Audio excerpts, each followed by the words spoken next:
Yesterday, we were spreading the love. Today, not so much. We're talking about our early do not draft list for 2024. There's players that you're probably not going to see on our teams if we were drafting today. And I think there's some pretty interesting names on here. I'm curious to challenge you guys on some of the names on this list. Jamie is an ageist, so there's going to be a lot of old guys on his list. Dave, I think the most interesting guy on your list was T. Higgins.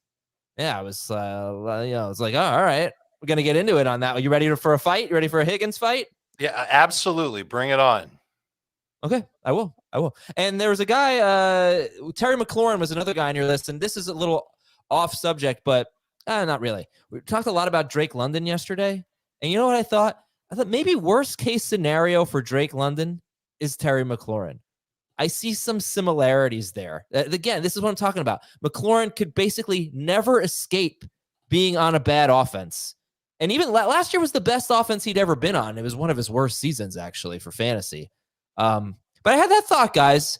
That's why. What was the Washington passing offense? 24th? No, it was 14th or 15th in gross passing yards per game. But 3 years in a row, it was crazy. It was right around 22nd, which is what Atlanta was last year. That's not bad. It's not good, but it could be worse. It could be worse. But that's what I'm saying. It's not that easy to have an offensive upgrade. You're hopeful that Washington has the path now with the number 2 pick in the draft. But I thought, what do you think about that comparison? Drake London to Terry McLaurin. I feel like we know what McLaurin is now. Look at the last 3 seasons. He's averaged anywhere between 12 and 13.5 PPR points per game. Awesome receiver, stuck with some less than great quarterbacks, I'd say. I'd be encouraged if they had a good quarterback, but I'm discouraged by the fact that they're picking 2. They're going to have a rookie. It's going to be Cliff Kingsbury's offense, not necessarily believing that McLaurin can break out of it and become a megastar in his age 28 season.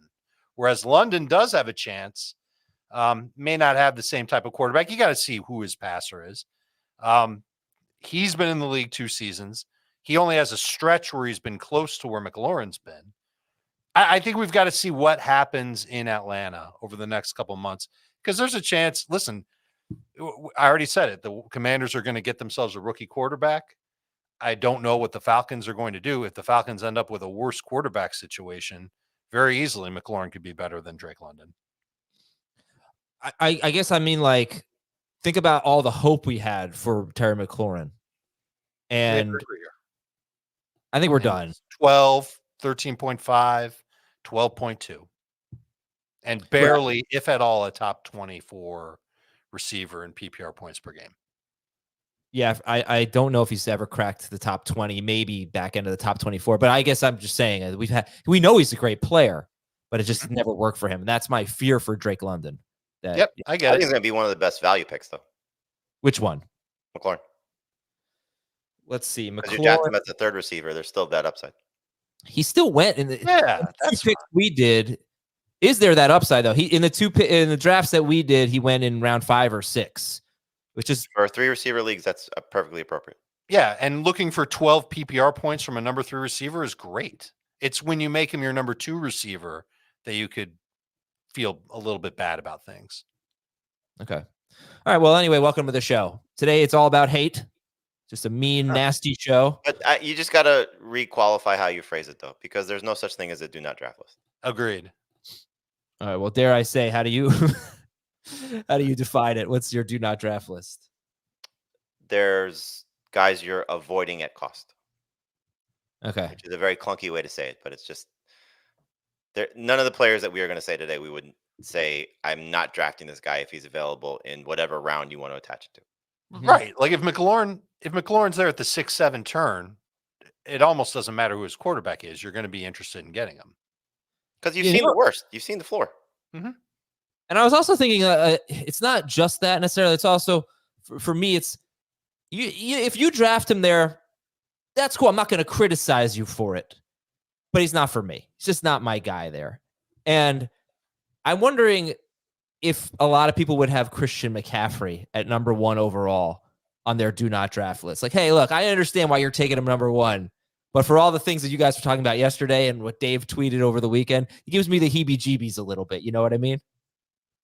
Well, it's the same thing that happened to Ekeler. It's the same thing that happened to Henry. It's the same thing that happened to Devontae Adams. I mean, again, it's just a matter of what your risk reward factor is. Do you think that he's, solved his injury concerns because of being in San Francisco and managing it better? Do you think that he's going to be able to still survive for one more season, despite the fact that his age is catching up to him and coming off a significant workload? Look, there are a lot of risks attached to it. And we've seen the Super Bowl loser and the hangover that's happened to those teams for whatever reason. Eagles, same thing. Their offense was not as good as it was the year before. So there's a lot of concerns. I mean, look, nobody expected Justin Jefferson to get hurt. If you want to go the curse of the number 1 overall pick, which has happened a couple of times over the last several years, More than included. that. Huh? Oh, yeah. More than that. It's a real curse. So there are some legitimate risks, but again, as we talked about with McCaffrey, if he does survive all of his pitfalls, and every player has pitfalls, but if he survives all of them, you're still talking about the best player in fantasy. Yeah. All right. More on our avoid list and a little, or do not draft list in a little bit. Tiger I just got a Woods. question with McLaurin, because you said something. He said he's not for you at that spot, and I know you're looking for upside like we all are. Would you be taking McLaurin over, let's say, or would you be taking, let's say, somebody like Jackson Smith and the Jigba if Tyler Lockett's still there, or Terry McLaurin? So who's the quarterback for Washington? The quarterback is Drake May. So I would have a lot more faith in McLaurin if it were May compared to Jaden Daniels. I just think you'll get more passing statistics out of May. Yes, I probably would. I think we just, just look at McLaurin. You probably would take JSN? JSN. Yeah. How about you? If Tyler Lockett is still there, I would take McLaurin. They would not be ranked that far apart, but I would still take McLaurin. And I do think that JSN, even in that scenario, is going to be better than Lockett, because I think that's the next, thing that happens in Seattle. But if Lockett is still there, I would rather have McLaurin. I'd rather have the number 1 in Washington as opposed to the 2-3 in Seattle. Dave, same, agree? Yeah, McLaurin? same. Okay. And we have to talk about who the quarterback's going to be for Seattle, which we could know pretty soon. We'll talk about that in a second. But Tiger Woods making his first official PGA Tour start since he withdrew after making the cut at the Masters tournament in April. Plenty of people wondering what version we might see of the big cat. You can stream the Genesis Invitational on Paramount Plus Saturday and Sunday, beginning at 3 p.m. Eastern. Paramount Plus. I mean, what can't you stream? You know what I was watching yesterday, or 2 days ago and yesterday, and I haven't finished it. I was like, I'd like to watch my favorite movie ever. I haven't watched Braveheart in a while, so I watched that on Paramount Plus. But this is your chance to watch golf, the Genesis Invitational on Paramount Plus, Saturday and Sunday at 3 Eastern, and it appears to be on CBS as well. News and notes. So Geno Smith, he has his $12.7 million base salary. It becomes guaranteed on Friday. So we could have some Geno Smith news. If they want to move on from him, they might cut him today. So we will see. Kansas City signed. It just seems like there's some smoke there. But yeah, we'll see. Kansas City signed defensive coordinator Steve Spagnuolo to an extension. Atlanta's offensive coordinator Zach Robinson said that all options are on the table at quarterback. And he also said that Kyle Pitts can play tight end and Bijan Robinson can just play running back. In other words, using them more at their particular positions in this new offense. Amazing how that would work. Yeah. He also said our pass offense last year was not that bad, which I thought was an interesting thing for him. He didn't say that. San Francisco fired their defensive coordinator, Steve Wilkes, saying it was just a bad fit. They lost a lot of coordinators. My goodness, a lot of coaches. I know. Yeah, Shanahan talked about how difficult it's been to lose Robert Saleh and D'Amico Ryans, and then trying to make Steve Wilkes coach to those previous schemes. And it's tough for these teams to lose coordinators all the time. Happens to the Rams all the time, right? And the Eagles last year. I have a question for you guys. It's fantasy relevant. Have you watched the new season of True Detective? I started the first 2 episodes, and then I haven't caught up yet, so I'm looking forward to doing that at some point soon. It's on my list. hilarious fantasy football reference in the first episode. Yeah. I was cracking up. It was your Jodie Foster's awesome. She really is. One more coordinator that one more, I guess, coordinator, coach that they lost, but Anthony Lynn. I like the move for Washington. It's a running backs coach, yes? Yeah, I like that for Brian Robinson. Sure. Okay. All right. So let's take a look at the do not draft list. At quarterback, Jamie has not drafting a quarterback in the first 3 rounds, any quarterback. And then he's got a couple of older guys coming off Achilles injuries, Kirk Cousins and Aaron Rodgers. All right, Josh Allen's available in the middle of round 3, and you're saying no thanks? No thanks. Why? It's just not something I'm going to be inclined to do. I think I'll find better talent that I will be able to acquire while still getting another quarterback later that I think will be close to Josh Allen in production. Will not be better than Josh Allen because otherwise I would rank it that way. But I don't think we're going to see a big spike in quarterback production from 1 or 2 guys like we had 2 years ago. I think what we saw last year is going to be closer to the norm. Okay. Dave, do you agree with that? When should Josh Allen go? I think I'm going to end up being okay with Josh Allen in early round 4, maybe late round 3 in non-PPR leagues, just because that drop-off will come. We talked about this earlier in the week, where once you get to a point where you don't love the running backs that are left, you don't love the wide receivers that are left, that's when you're going to go to tight end. When you don't love any of those guys, that's when you go to quarterback. And so I think that's going to fall for me probably right around 40th overall in drafts. And that's where I'd take Josh Allen. Okay. So do you guys think, and Jamie, I think you just sort of answered this.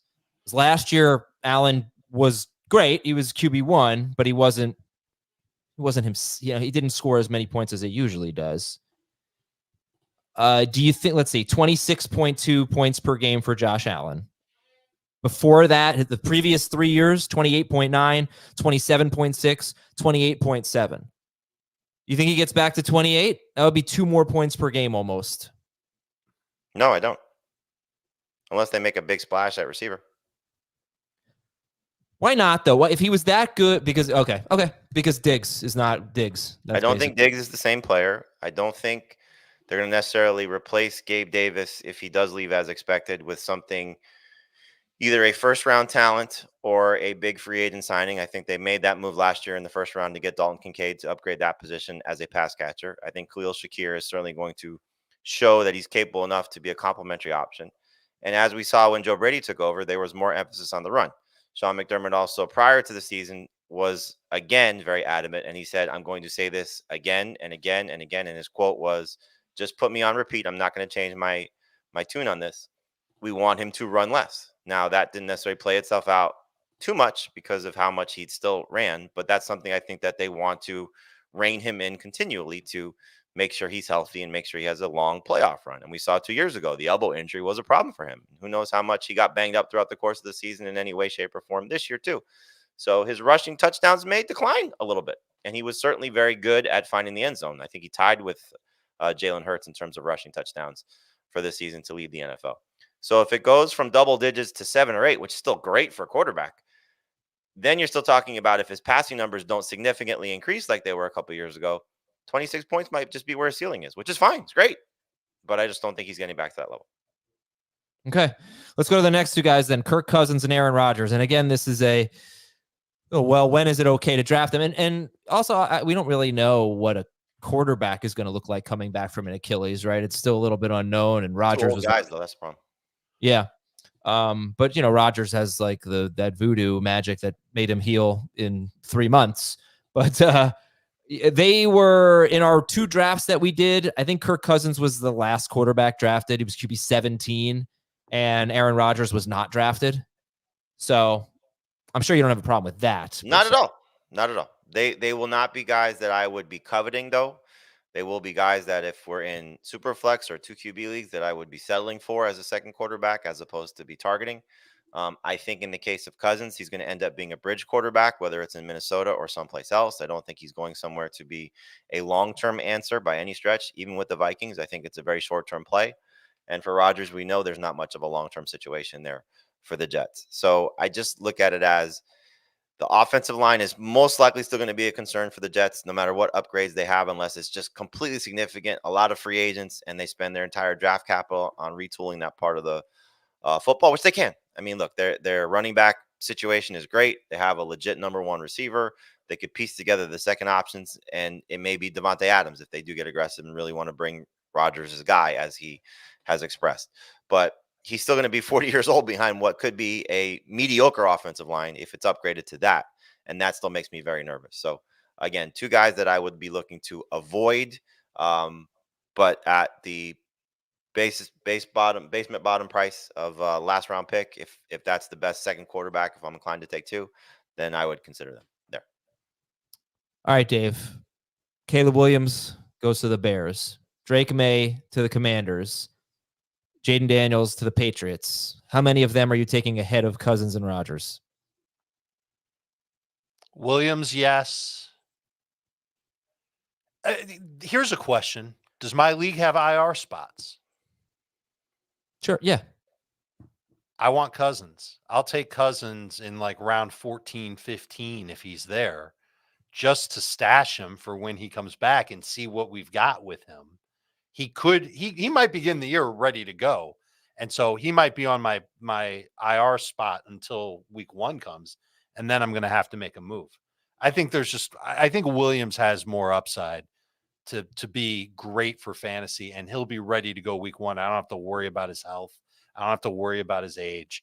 It just makes sense that I would take him before I would consider Cousins or Rodgers. Daniels 1,000% over both those guys. Williams over both those guys, and potentially Drake May over those guys too. I'm assuming you're going to have, in this scenario, Williams to the Bears, Daniels to the Patriots. You said Daniels a little bit more emphatically, but would you have Caleb Williams or Daniels ranked ahead? Who would be your favorite rookie? I'd like to see what else the Bears do with their second top 10 pick.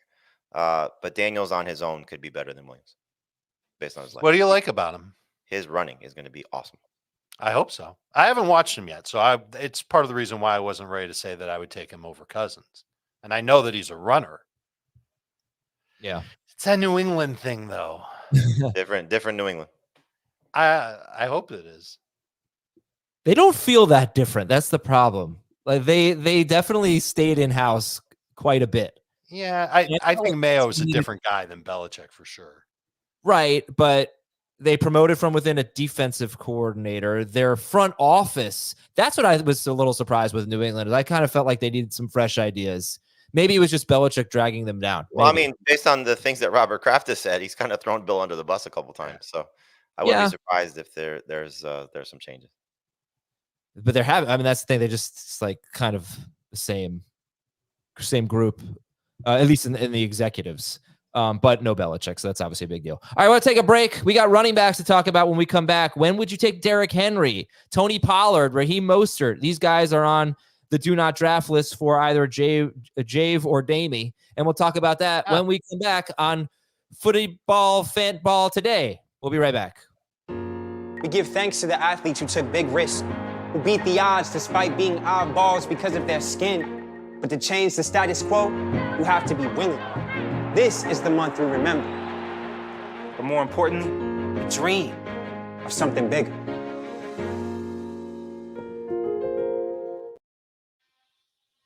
Going to separate the running backs into the Jamie running backs and the Dave running backs. But Dave, you haven't really spoken much yet. So we'll go with your running backs first. And you're saying you want to avoid 3 guys who were taken basically back to back, or at least among running backs in our most recent drafts. Round 6, maybe into round 7. Tony Pollard, Raheem Mostert, and Javonte Williams. Tony Pollard, Raheem Mostert, Javonte Williams. Let me just read the round 6 running backs. Looking at Fantasy Pros PPR ADP from last year, the running backs who were drafted in round 6, not bad. Damian Pierce was more like round 5, but very close to round 6. Awful. Rashad White, James Cook, David Montgomery, James Conner, and Javonte Williams. It's a pretty good group. Yeah, not bad. So Pollard, Mostert, Williams, if they went in round 6 of a 12-team league, so that's after pick 60, would that be a problem for you? I just wouldn't take them then. I'm not interested in getting them. Pollard is the one who I might swing on just because I don't know where he's going to play or what his role is going to be. If he's back Well, in first off, Dallas, he's back with the Cowboys, and the only guy he's not getting to round 6. oh no, but I also don't think that scenario is happening. I think Right. he had his shot at that, and I think that ship has sailed. I think he's going to end up splitting no matter where he goes, and he'll be back to being at best 30 snaps a game, 12 touches a game. If the guy that he's sharing with gets hurt, then he gets put into a feature role for however long that is. Is that the profile of someone that gets taken in round 6? Yeah, it is. But I really did not like how he played, how he wound up last year, under 12 PPR points per game in his last 14 games, and really just could not give the Cowboys what they needed out of him as a running back. He had his chance to be a feature back. He couldn't do it. Now he's going to split somewhere. We don't know where. We don't know how good it'll be. We don't know how effective he'll be. And I feel like he's going to end up being a headache for fantasy managers all year long, no matter what team he's with. And that's something that I can avoid in round 6. He's the type of running back that I'd go after if I'm building 0 RB, but not somebody that I would go out and target right away. All right, that's Tony Pollard. We'll talk about Mostert and Javonte, but I want to read something from ESPN's Todd Archer that I read last week or 2 weeks ago. He said, it's easy to think Tony Pollard, a single 100-yard game, could not handle the lead running back responsibilities, but he was not the problem. The run plan was off. The Cowboys never developed an identity, regardless of whether that was because run game coordinator Jeff Blasco took a leave of absence during the season, new line coach Mike Solari could not make it work, or the line just wasn't good enough. That was from Cowboys beat writer Todd Archer. Also, recently Pollard said things are going to be much different next year because he's going to have a healthy offseason. So you could take that into account as well. However, a writer for The Athletic, I forgot his name, I'm sorry, said Pollard is not a feature back, basically, that he's not suited for that role. To me, last year proved it, bringing up what happened with the coaching staff and that they couldn't have a game plan. That's a huge indictment on Mike McCarthy, if anything. Yeah. So I'm certainly not going to be interested in taking Pollard with the top 40 pick. Seeing him in round 6 might be about the time where I'd be okay with him. But I think the days of him averaging over 15 PPR points per game like he did in 2022, I think they're gone. I just want to see where he ends up playing first before I commit to anything. What about Mostert and Javonte? Everything we say now, we have to stick with for the rest of the offseason. No, right. It's obviously difficult. We're just providing some content here, but that's how we're feeling about this guy at the moment. But Mostert and Javonte, both, and Javonte also didn't have a healthy offseason. But are you okay with them in round 6? And by the way, of those 3, who would you take first? Pollard, Mostert, Javonte? Pollard for me. Okay. Jamie? If he's sharing, I would take Javonte. I think Javonte, year 2 off ACL tear in Sean Payton's offense, could be really good. I just don't know if he's going to be the guy. Like, he might lead them in carries from game to game, and it could be in the neighborhood of like what Pollard was getting 2 years ago, where he's getting like 12 carries, 2 or 3 catches. I'm not certain he's the best running back that they even have on the roster right now. He's certainly the most physical, so he's going to have that role for sure. But I don't know if he's going to be. Can he get some explosiveness back? Because there was not a lot of that last year. Well, wouldn't you think yes, though? Wouldn't you lean toward That's yes? been the case for most quality players year 2 off an ACL tear. And if you believe he's a quality player, then he should. If you don't, then you probably will be afraid to draft him. Makes sense. And so this is one where I'd say, for now, I'm not taking him. We could absolutely get reports about him looking different and better when we get to mini camp and training camp. And at that point, I can do a U-turn and say, all right, maybe I would take him in round 6 or even round 5. But I am almost certain that the Broncos are going to stick with a multiple running back approach. They were using 3 at points last season. And that would be bad for Javonte Williams ever getting back to the point where he could potentially be a fantasy stud. It's just a matter of Samaje still there too. The thing about Samaje is Samaje Perine's not going to take Javonte Williams off the field in a lot of running downs, right? No. But McLaughlin might, if McLaughlin's if he's good, and he looked pretty damn good, didn't he? In He was 5.4 yards per fast. Yes. right. But and like Samaje P. Ryan or whoever could take Javonte Williams off the field on third down. But I don't know if it matters because the Broncos led the NFL in running back targets last year, and that's kind of a Sean Payton thing. I didn't know if that would carry over, if that was just a Kamara thing. But I think it's probably a Sean Payton thing. So he'll have his catches, like a 3 catch per game kind of guy, about 50 catches, hope you'd think. But McLaurin to me feels like a somewhat of a threat to Javonte. I don't know how Of course you he guys, is. I mean, look, if there wasn't somebody else there, Javonte, based on just his role or opportunity, would be a potential 3rd or 4th round pick. Just based on what you tell me 50 catches for any running back, that's going to put them in a different category. So if you think that's what he's getting, plus what he's going to be able to do as a runner, year 2 off an ACL in this offense, with the quarterback situation probably being a little questionable, where I think Sean Payton would lean on his backs to whatever, potential he likes of any of these guys, which is kind of what happened last year, especially after they moved on from Russell Wilson. So I think for his opportunities, if it's 3 guys, it's frustrating. But if you say 50 catches out of the gate, sign me up all day. Yeah, I mean, it might not be 50. He had 47 catches in 16 games, so right around 50 That's catches. 50. He had 2 to 4 catches in 14 of 16 games. Incredibly consistent there. All right, last one is Mostert, Dave. Yeah, so again, a round 6 pick in our drafts, going right around Pollard and Javonte, and you're just no thanks. It's just the matter of, can he do this again? And he's going to be 32 years old. Achane will be healthy. He's entering his 2nd season. Do the Dolphins keep Jeff Wilson? Do they bring in somebody younger to further make their running back room poised toward the future? I love how he started last season, 23.2 PPR points per game, and then he was at 14.3 in his final 9. I thought he slowed down a little bit toward the end of the year. That's not a shock considering his age. I almost think we're going to be right back in the exact same situation with him as where we were when we were drafting him last year, which is a guy who can get you off to a hot start. And then when things get turbulent and he gets hurt or, loses his role, whatever, you're going to end up cutting him. In those types of situations, I don't want to spend a 6th round pick on a player with the idea being that I might be cutting him by the time we get to Halloween. So certainly could be awesome to start the year, but I don't know if he's going to be nearly as good. And I'm betting against him being as good as he was this past season. The problem is I think using round 6 is a bad situation because the 2 drafts you're referencing, the same person drafted in round 6.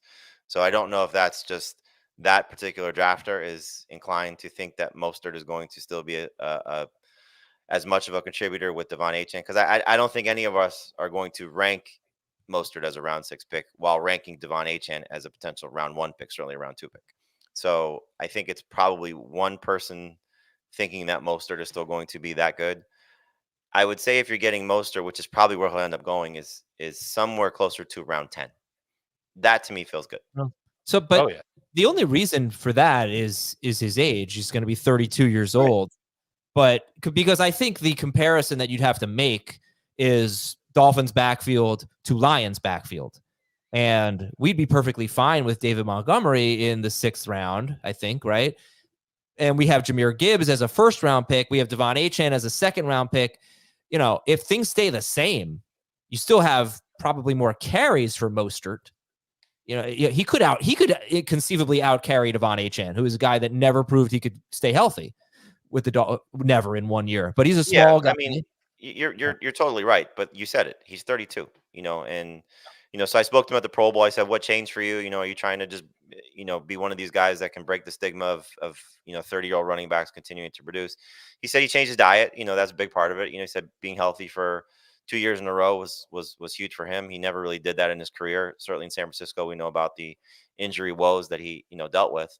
And so coming to Miami, he stayed healthy for 2 years in a row. Again, changing his diet, so making a life change to help his career.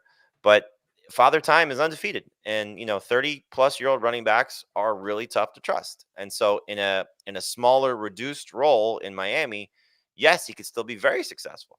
But in a smaller, reduced role, that doesn't speak to his fantasy production being great. He could still be their goal line guy. He could still be somebody that they lean on 1st and 2nd down, and alternate drives or whatever they want to do. But it's just tough to say he's going to stay healthy at his age at the amount of work that he had. So if you're taking him round 6, it's a huge risk unless something happens to Achane preseason.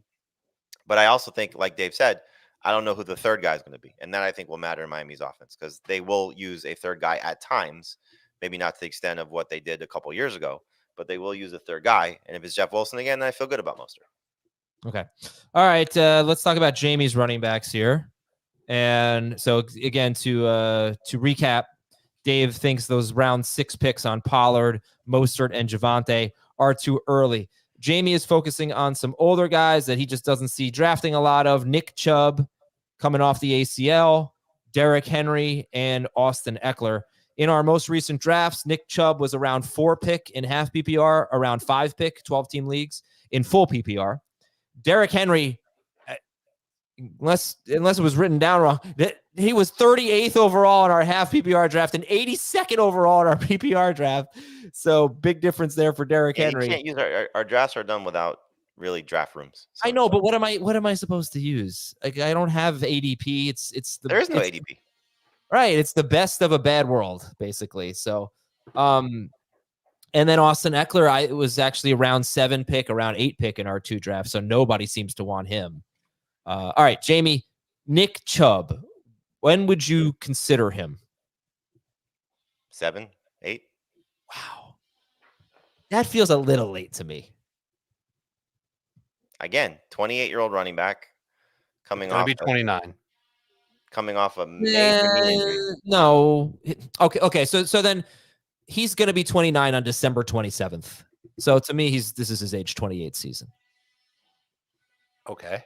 Well, no, I mean, you have to draw a line. Yeah. I don't know where to draw it. I usually draw it like late 28. I don't know how we quantify this and where the deadline is for what year somebody's season is. He doesn't have a lot of tread on the tires. He came into the league old. Had only 28 carries last year. So 1,200 carries in his career.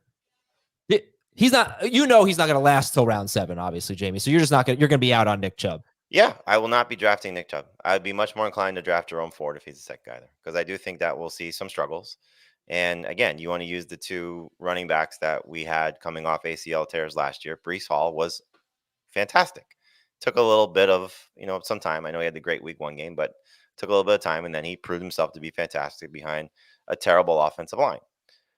Give him all the credit in the world. He was great for fantasy managers and great for the Jets. Javonte Williams didn't necessarily have a great season across the board. Yes, he was involved in the passing game. Yes, he had some moments, but certainly did not produce at a very high level. Those 2 guys are young. Now you're talking about 28-and-a-half-year-old Nick Chubb coming off this knee. 28 3/4. 28 3/4 Nick Chubb coming off a significant knee injury. He's awesome. I'm sure we'll get videos of him squatting 500 pounds again, and he'll look like he's a beast. He just will not be on a lot of my fantasy teams. I'm just not inclined to take those type of players as they get older. Just not something that I'm going to be doing. I get it. And I think it makes sense to be completely non-committal to Nick Chubb because there is so much that can change here with his situation. Positive, his ACL tear came in the early part of the year. It was in September. So theoretically, he'll be close to being ready for week 1. But he's got a huge contract number. The Browns could actually move on from him. It would be a really crummy thing for them to do. But they could move on from him. Restructure. I would imagine that's the case. They could restructure it. I think that's probably what they'll end up doing.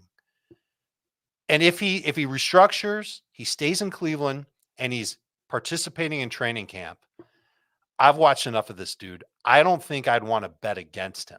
It doesn't mean that I want to go and spend a top 30 pick on him, but I would say that, like, if we're getting him in round 6, I think I'd be more inclined. But it's if all of those ifs are aligned and he ends up in the exact same situation that he was in last year, maybe a little fewer carries, Jerome Ford takes on a little bit more of the workload.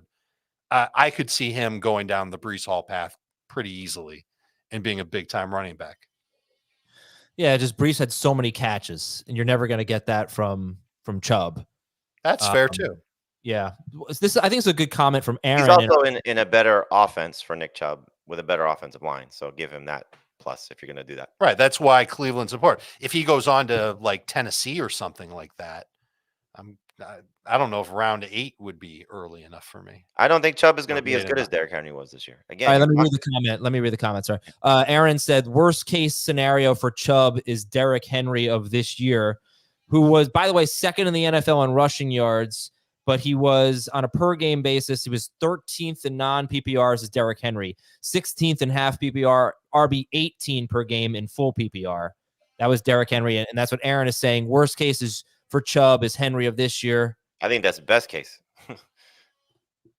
All right, we'll talk more about Henry when we come back from this commercial break. Henry and Ekeler, plus a lot of wide receivers and a couple of tight ends, and we'll be right back. Well, you need your sports news anywhere? We've got breaking news to bring you. Then get your sports anytime you want them. Big trade news overnight to discuss. Because we know you need sports all the time. A lot of movement in the rankings this week. A legend adds to their legacy. We're bringing you that breaking news right here on HQ. CBS Sports HQ, anywhere, anytime, all the time. Henry and Ekeler, you guys think they have anything left in the tank? Yeah, Henry. Anything? Of course. Henry for sure. Ekeler, I think, will end up being, I'm hopeful, more of a third down back, not a feature guy. Yep. He has never been a big carries guy, right? He's always been, he's made his hay. Does Austin Ekeler have one 20 carry game in his career? I think maybe I have one. Yeah. I'm serious. You'd be surprised. Check on that. But Dave, you want to check on that, or you want me to? I'll go. How many 20 carry games does Austin Ekeler have in his career? I can do it right now, actually. But right, he's going to need to be in a space where he can catch a lot of balls. He has none, never won in his career. Really? Yeah, he's had 19 3 times, but Austin Ekeler has never had a 20 carry game. Here's the argument I'd make for Ekeler. If you look at Saquon Barkley, if you look at Jonathan Taylor, high ankle sprains really derailed seasons for them, especially Barkley. Ekeler in week 1 comes out, 16 carries, 117 yards, a touchdown, 4 catches, 47 yards, scores 26.4 fantasy points in week 1, suffers a high ankle sprain. I do feel like he struggled the rest of the season, and because he was 28 years old, people really blamed it on his age and said he was over the hill. What if it was just his ankle? He's not getting younger. I think he is. I read no, he's not getting younger. When's his birthday? We have to figure out his exact. It's in May. No issues there. Okay. Well, look, we know how productive he can be when he's getting a lot of catches in PPR. He's got to find a situation where he's still going to get those targets and he's still going to work near the goal line. Otherwise, we're going back to the past with him when he was splitting with another running back and he wasn't getting work near the goal line. And that might be, in the neighborhood of 13 PPR points per game. I'd have to go and look and see what he did in that era, but he'd still be serviceable for fantasy. There's no question. And I think Jamie's right. We're hoping for him to be a passing downs back wherever he goes. I think about Kellen Moore going to Philadelphia. I think about Austin Ekeler following him. And will he cost as much as DeAndre Swift? Could they use him in that role? And will Kellen Moore implement that in the Philadelphia offense? In a situation like that, I think I'd be in love. But if he's not being used even close to the way that he was used over the past 3 years, you're going to imagine a very steep drop for him. What was his ADP in our drafts? Where was he going? 7th and 8th round. The problem is like if he goes to a situation like Philadelphia, he's going to get overdrafted. Oh, I would hate him in Philadelphia. Right, because he's not going to get the touchdowns. So that's a bad situation, actually. I think I've talked myself out of Ekeler completely here. Like I don't see a path for him.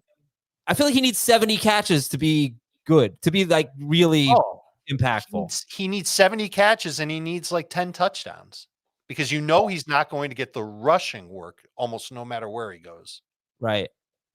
Okay. Would you rather have Henry? I think I might. Going to be 30? He is 30 years old. 10. Derrick Henry had 10 games with more than 15 carries, and he averaged 19.4 PPR fantasy points.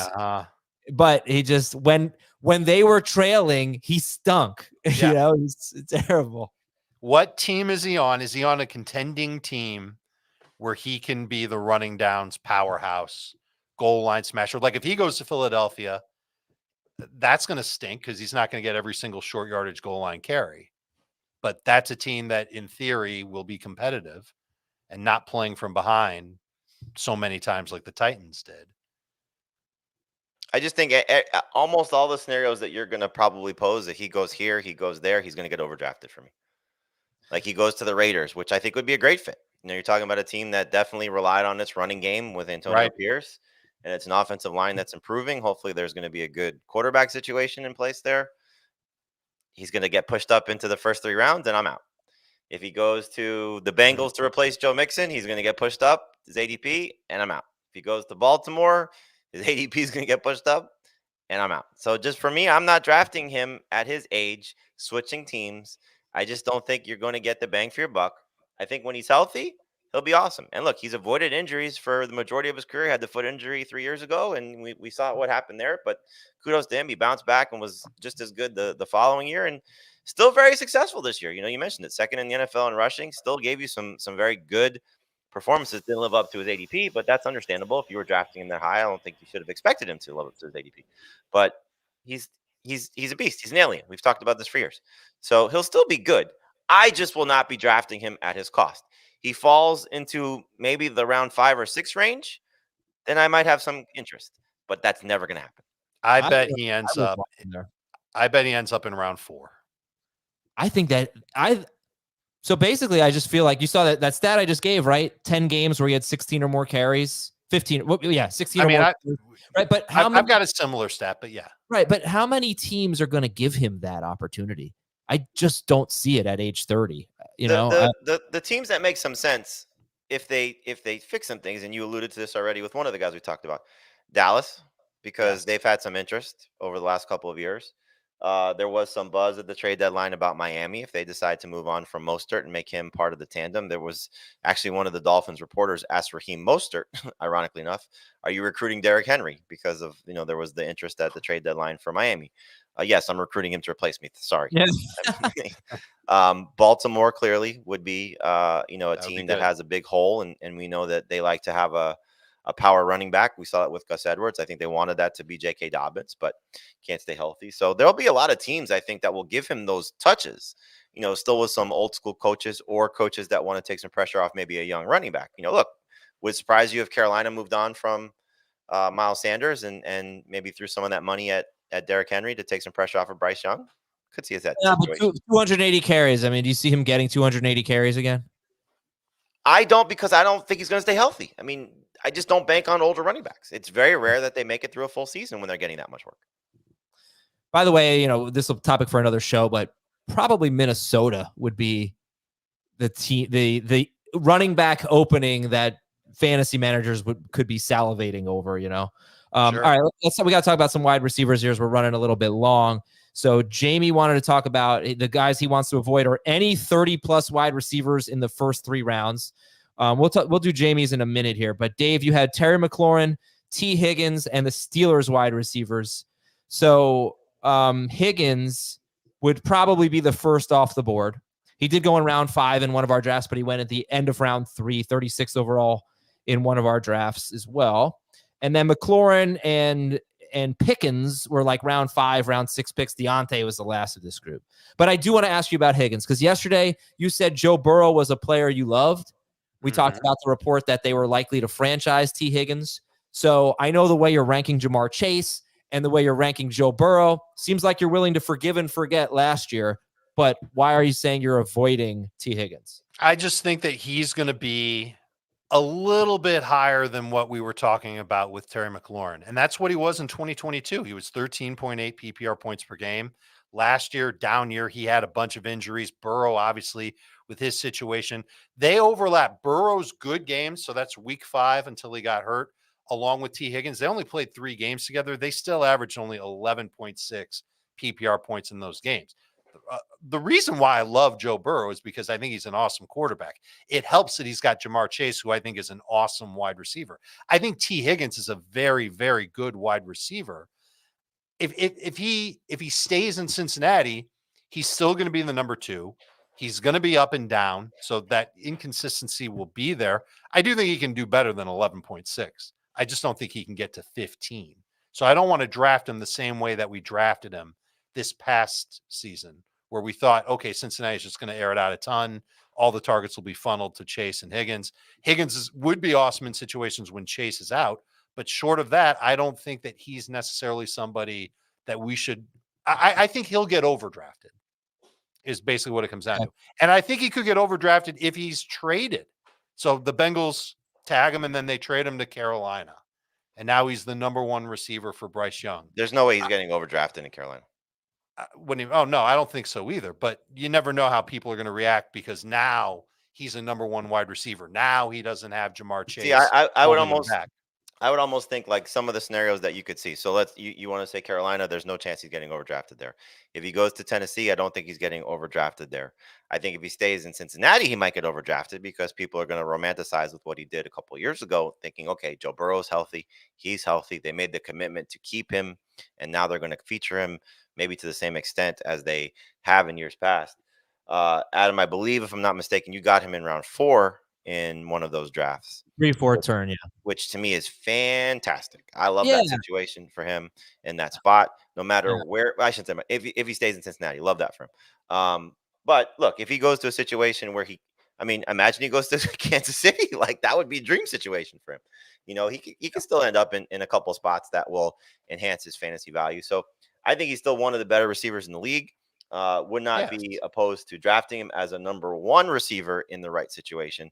But that's me being, optimistic that he goes to one of these spots, not a Carolina, not a Tennessee, where he can, sort of emerge as a go-to guy for the right quarterback. There aren't many of those situations, so it's probably not going to happen. But if he stays in Tennessee, I've kind of been on the opposite side of that I think he's going to move on because I think he wants to chase a contract and, maybe the Bengals can't afford to pay him. And the franchise tag doesn't make sense as you're starting to hear about the tag and trade. I would not be surprised if he stays in Cincinnati, returns some pretty impressive value, especially in a contract year.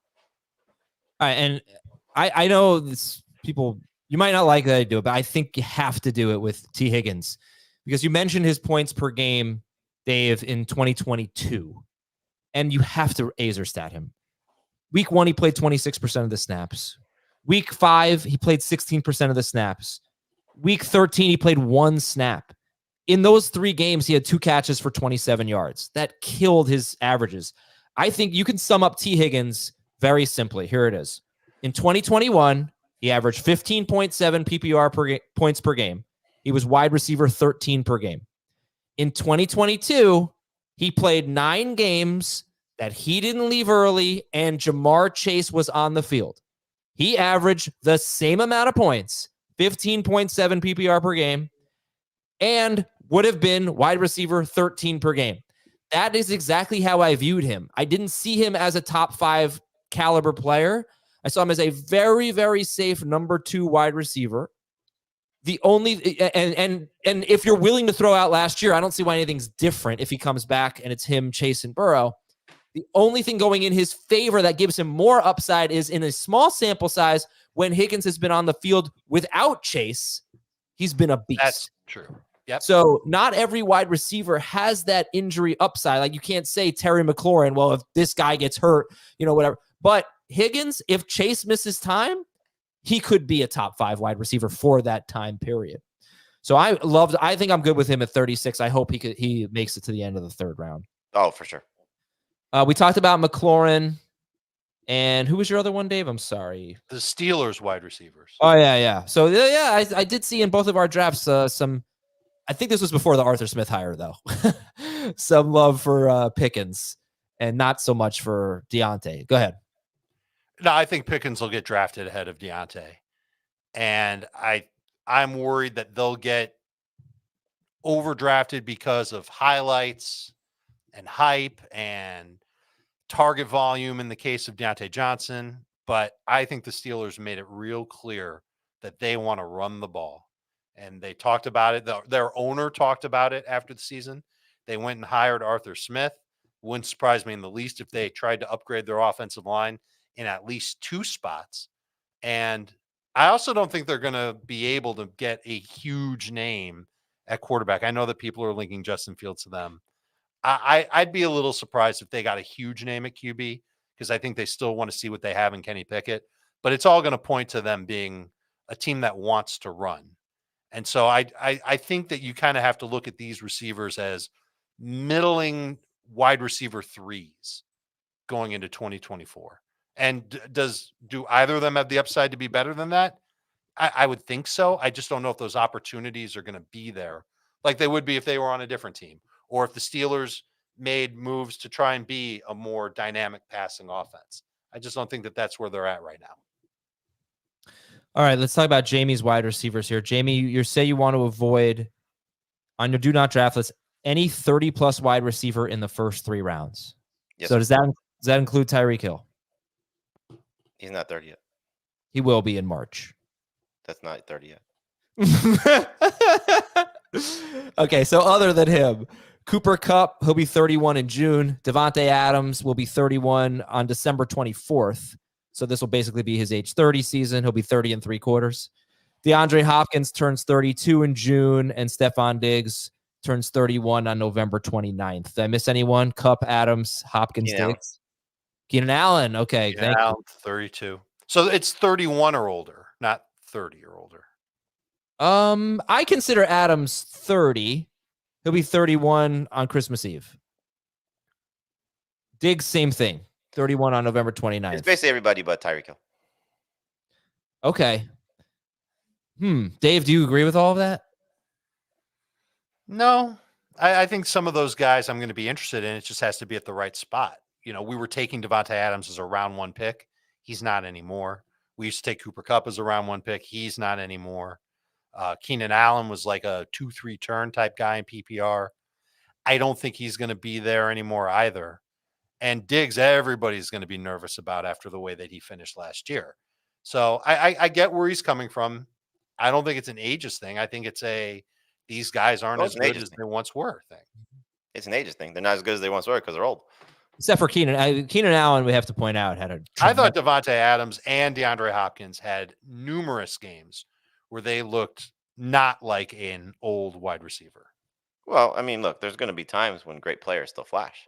And exactly. I think there's a lot of situations where these guys can still be productive, but to take them with early picks, you're just adding more risk to it.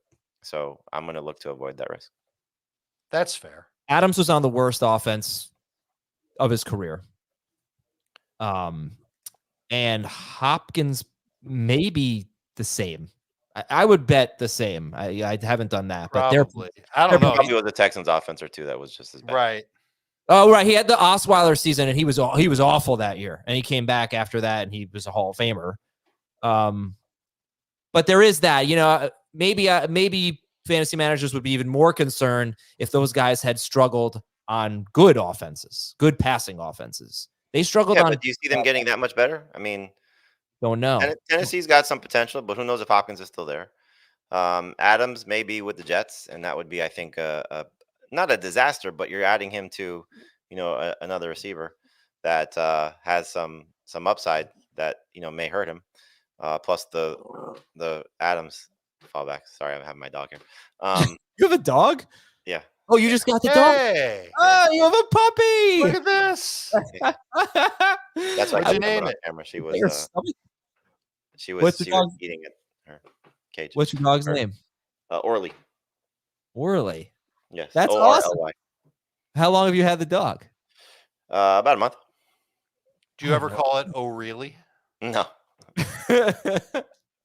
I love it. That's great. Congratulations. Good for you. And you've never had a dog before, right? No, not as a child either. First dog I've ever had. So. Awesome. Watch where you step. No, she's great. Yeah, I'm just gonna avoid these guys. I just can't see myself drafting them. Would you take any of them, Kupp, Diggs, Hopkins, Adams, over T. Higgins? Would I take them over T. Higgins? TBD, based on where Higgins is. Higgins in Cincinnati, I'd rather have Higgins. Than all of them? Except for Tyreek, yeah. Okay. All righty. And then our tight ends. So Jamie said he wants to avoid Hockenson, and Dave said he wants to avoid Pitts. Do either of you disagree with your partner here, your coworker? I'm going to be inclined to draft Pitts depending on the QB situation there in Atlanta. So He's still got top 10 upside. You look at what he had as a rookie in terms of who his quarterback was, and that was great. And then he got banged up his second year, and I hope he's going to be healthy. If he's not dealing with any injuries, then yeah, I still have a lot of interest in Pitts, and I would draft him over Hockenson as of now.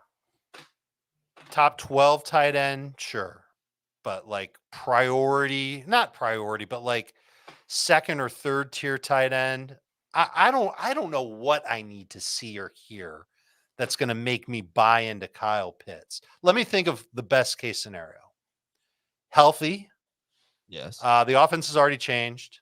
He should be healthy coming into the year. So those are two things that are in his favor. Upgrade at quarterback. It would have to be like a huge upgrade in quarterback who has a tendency to lean on tight end. But I don't even like this most recent quote where he's like, Kyle Pitts can be a tight end. No, Kyle Pitts should be a wide receiver. No, but to Jamie's point, no tight he shouldn't end be blocking anybody ever. It doesn't matter. He's not going to be a tight end. Like That blocks. He's not going to be an inline tight end. No tight end lined up out wide more than Pitts last year. And Jamie's saying, line him up at the end of the line of scrimmage against linebackers, and take advantage of that. And he was out wide so much more, I think, than any other tight end.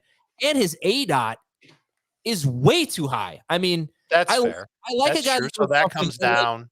You need a good quarterback throws. if you're going to have that ADOT. Like, give me some easy completions. Give me some cheap PPR points. Things can change for Kyle Pitts. How about 3 years of underwhelming play? Well, 2 No, years. His rookie year, he was pretty good. He just didn't score. And he wasn't healthy this year. He also had terrible quarterbacks. I mean, not that Matt Ryan at the end of his tenure with the Falcons was good, but he was certainly good enough for his receiving core. And we saw it with Calvin Ridley, and we saw it with Kyle Pitts. And that's one thing at least Arthur Smith was honest about. When I spoke to him last offseason, he said, Matt Ryan. I said, what was the difference his rookie year and his last year? Matt Ryan. He said he trusted his quarterbacks more. And look, that's on him. That's on the front office for not addressing that and making that a better part of what they thought. Maybe they just had too much faith in Desmond Ridder. And we don't know what the quarterback situation is going to be, but it's certainly going to be better than what it was. I know 22nd was great, but they're going to be better than what it was.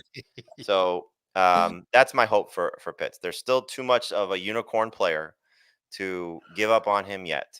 The difference between where you're drafting him now versus where you drafted him the last 2 years is going to be probably 5 or 6 spots at his position.